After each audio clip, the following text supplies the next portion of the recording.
So, like I promised, I am going to start a segment called Hair Talk. And I believe that the first topic should be the BC, aka the big chop and the fear of it. I've had so many women have many reasons why they do not want to big chop their hair, because it's masculine looking, their head's too big, their boyfriend or husband will not approve, they're afraid they'll look ugly, they'll get skip stares, and well, okay, this is how I feel about it. I went the transition method, and I also did the big chop method. I prefer the big chop because my hair grew so much faster. I got to grow with my hair, and I have such an attitude. I was walking out like, check me out. I am fabulous. Yes, I have this much hair, but I look amazing. And it gave me a reason to wear bright colors on my lips. It gave me an excuse to wear big, fabulous earrings. It gave me an excuse to buy hats like this. Because when you have these on, people can't tell how much hair you have in the first place. It gave me a new outlook on life. I prefer the BC because you get to try so many products. You can even buy sample size products, because if you put it in and it's horrible, it takes literally that much time to go in your bathroom, wash it out, and be like, done. No, that ain't gonna work. And when you transition, you're worried about the relaxed part of your hair and the new growth. And I've heard women say they're experiencing a lot of shedding, and that they're extra dry, or this part is moisturized but this is looking terrible, and they're trying to do twist outs and bantu knots, which are honestly beautiful because I did it for a little while. But to me, there's nothing like a woman with a bald head or very close to one. What's also great about the big chop, if you don't like it, they have a thing called weaves and wigs. I'll show you guys. At my graduation, I wore a wig. This is what it looked like. And afterward, I wore my hair out and I was rocking it. I was rocking it hard, and people actually preferred my short curly hair over my long wig.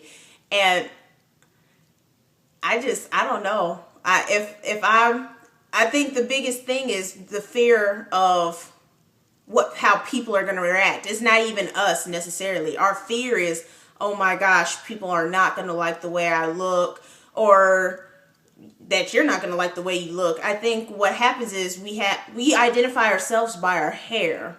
We're just like, what's feminine is the long, a lot of women say straight stuff, and the big chop is very intimidating because it leaves you feeling vulnerable, because then you're working with this, your moneymaker. You're no longer being able to flip your hair like this, and that fantasy of hair blowing in the wind.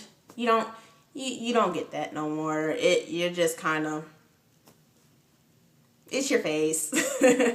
But I had fun. I loved it. Like I said, I love the big earrings. I love accessorizing. The thing is, people don't realize how much you can accessorize your TWA. You have flowers, you got headbands, yeah, that's pretty much it, but it's fun. Like, I did experience that anxiety of, oh my gosh, cutting my hair, why? But once it was done, I was just like, whew, I'm free. Oh, I never felt so light. Matter of fact, I actually went and got my hair cut a few times after my first big chop, because I just loved how freeing my hair was and how easy it was to wake up in the morning, put some water in it, let it curl up. I didn't even have to necessarily use products. I was going with it, and I had so much fun. But, you know, the thing is, I'm not going to lie to you. You wake up and there's that initial shock of, holy crap, I actually did this. And then you might have a moment of regret, like, what did I do? What have I done? I ruined myself. But then you go in the shower and you realize you don't have to use a shower cap. And then it's kind of like, okay, I can work with this. And then you see your curls start coming in. You're like, I'm looking a little sexy there. And then within the first 6 months, you have a nice little size afro or curls. And that's when the really cute styles happen. Then you hit a point where you got that awkward length. Everybody has the awkward length. So, you know, don't feel weird about it. It happens. And then you end up with curls here. That's where I'm at. I have my curls about here. And it's like, awesome. And this was I've been growing mine for, next month will be 2 years. So it takes no time. It takes just a chunk of your life to deal with the big chop. The big chop only lasts for a couple of months, really. And then before you know it, you're missing it. You're in my position where it takes a good 30 minutes to do your hair and you're suddenly sad because you missed the little 2-minute hairstyle.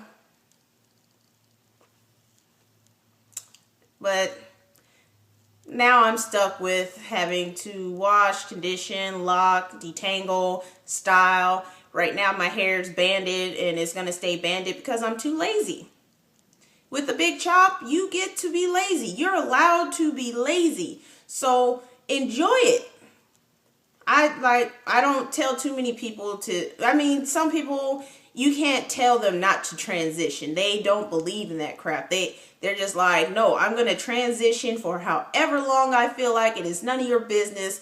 But eventually you're going to have to cut something. And when you do decide to cut, have fun with it. But then I've had people that transition for that long that said, and then finally cut it and was like, oh my gosh, my hair is so much easier to do. So take that into account. Once you finally have one texture in your hair is so much easier to do. So sometimes you just have to bite the bullet. Do like Drake, YOLO. You live once. You only live once. Go live. It's hair. It comes back. Before you know it, actually, it comes right back. And who knows? Maybe you'll wake up and you'll fall in love with your bald head. But that's my 2 cents. If there's anything you would like to see on this hair talk, come holla at me. BluAmbiance will definitely cover any and every topic that you guys are interested in. But till then, I love you. See you later.